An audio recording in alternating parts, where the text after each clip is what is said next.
Good morning, everyone. It is Wednesday morning, and I'm shooting this video from my car on the way to church. I'm going to the office today to get some things done, and this is definitely a strange time for me personally as far as things I'm doing in the office. I'm not doing near as much sermon prep as usual, but I am working on just kind of managing and shepherding and administrating where I need to, planning, a lot of those kinds of things related to people in our congregation, and just answering lots of questions. I've been getting lots of questions and texts from friends, from people in our church, outside of our church, just really good questions about how they should handle certain situations related to the coronavirus.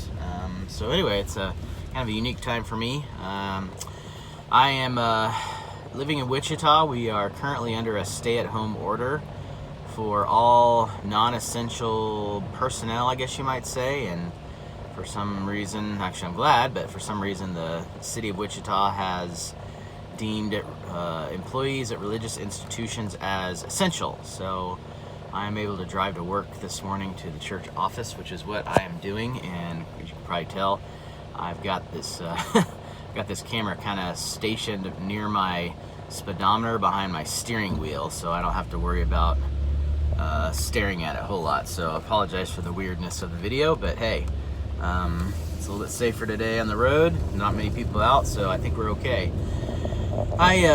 One of the thoughts that has come back to my mind a number of times in the last couple weeks is just the lessons that I think we're going to be learning about ourselves as Christians and our churches. One of them being, in Ephesians chapter 4, where Paul says that he gives a number of classifications to the church. He lists people like apostles and prophets, pastors, that sort of thing. And he says that one of the reasons he gives the church these different offices is so that people would be equipped for the work of the ministry. In other words, church elders, church pastors, church deacons, one of their major functions is to train up people to not just replace them, but train up people to minister and to shepherd effectively. Not necessarily as leaders, but just in general to one another. So to counsel, to admonish, to proclaim, to teach, all of these different kinds of ministries. And there are some different kinds of occasions or circumstances where churches can test how they're doing.